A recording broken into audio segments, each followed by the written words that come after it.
It's like 4:15 a.m. Getting ready for my flight. It's the first time in like 2 years or something that you don't have to wear a mask in here, so that's nice. Made it to Seattle. It's like 7 or something, which means it's time for some fried rice and Dr. Pepper, because of health. Follow me for more healthy eating tips. Thank you.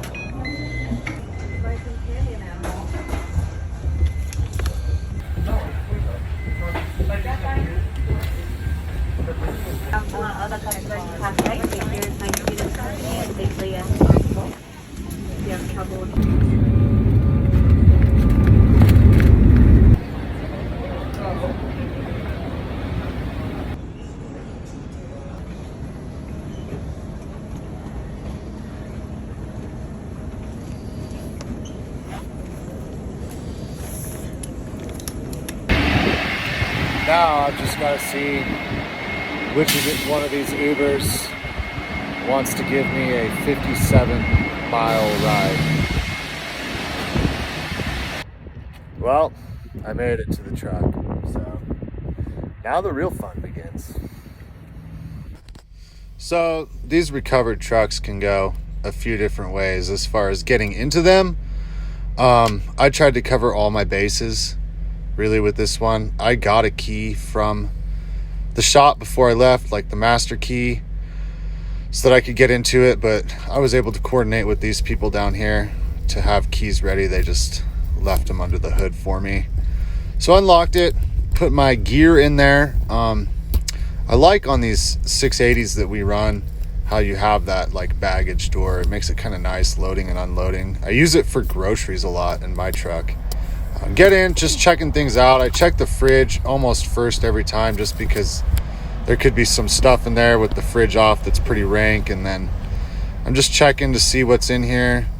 They had the tablet situated like landscape, and I prefer it to be like the portrait orientation. And then of course you want to make sure you've got your cards and your paperwork in order, and that's something that I try to be real adamant about checking as soon as I get into these things. It's not as much of an issue anymore.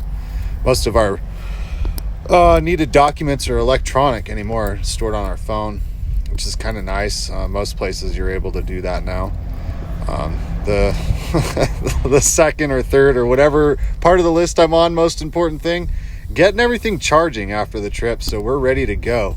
A guy just can't go trucking without having all kinds of spy gear gadgets, you know? And I got to get the old Blue Parrot going there. Got to get the APU started. Got to get the old MacBook charging there. Use that quite a bit at the airport. So I want to get my watch going so I can keep track of how I'm not getting nearly enough exercise in every day. That's fine. Get the old bone conducting headphones going. Man, we just got everything charging now. Probably just finished up checking out, making sure everything's in there. Get the phone on the charger too. That'd be a good one. I think it was getting pretty dead by the time I got over there. And then I did a pre-trip, but I didn't get the footage of it very well. But it was pretty well taken care of. It's right here on the dedicated customer yard. The next step, it was pretty easy to do. I guess to go pick up this trailer in Denver. But that's not really true. The first step is to figure out what this means. 1, 2, 3, 4, 5, 6, 7, 8, 9, 10. You know, growing up, as an aside, like I almost exclusively drove manual transmissions because that's what was around. And like my dad was real keen on it. And like one of the first trucks I ever drove had 2 sticks in it. The old 6-4 deal there with your arm through the steering wheel to try to get to the everything, and then if you didn't get it right, there was no synchro, so then you just pull over, stop, start again kind of deal. My dad would be furious right now probably if he saw me like being upset about a manual transmission. But I like to drive like this. I'm not even gonna lie to you guys. I like to put this foot right up here under this leg and then set the cruise control. Just clickety clack these buttons here. But the whole having to drive with both my feet thing, do not care for that. Do not care for that at all. They should pay me extra, honestly. Ridiculous. Made it down into Denver proper to pick up this trailer here. It was one that had been in a repair shop. That's where I'm at now to get some repairs done after it was involved in an accident. I get a lot of questions about doing recoveries. A lot of people are assuming that because I'm going out to get a truck that it's been abandoned or someone got fired, and a lot of times that's just not the case. This is a truck that was assigned to our dedicated fleet that we have for Walmart there in Colorado. We've got, I think, 10 trucks on that account that do Walmart store deliveries. So they're kind of a power only contract. And,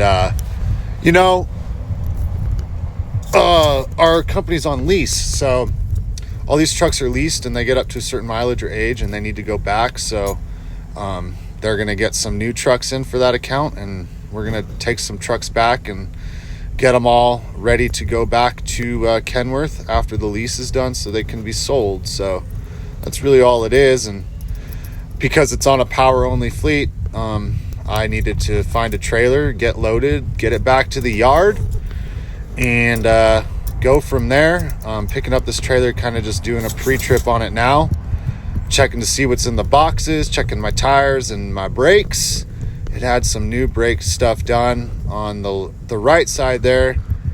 Rear axle, I got some brake pads that are just above legal, but they're legal, so we'll get it back. And other than that, it was looking pretty good. 2 of the brakes had been completely redone because that's part of what they did when they were repairing the thing. Well, I made it. I picked up the trailer. I can't do anything until the morning. I'm about 3 or 4 miles away, I think, from where I need to pick up in the morning. I'm parked here at this Walmart? No, it's a McDonald's. And the cool thing about this spot is that I sent my buddy Zach over here to park one time, and then these unmarked police cars came storming in, and there was gunfire, and like somebody got arrested and thrown to the ground. There was blood. There was flash bang grenades. And our buddy there, Zach, he hid in the sleeper and was trying to film and take pictures out of this little tiny slit in the curtain there. So we got nothing out of the deal. So my hope is that I'm going to park here as often as possible, since it's obviously in a great part of town where you might have the opportunity to see like militarized police force. So that's why I'm here. I need excitement in my life. I hope I see a flashbang grenade. Until then, I probably will be hitting up the Oreo McFlurry snack size, because I'm not an animal. I care about the shape of my body and being healthy and everything, so I'll just go snack size.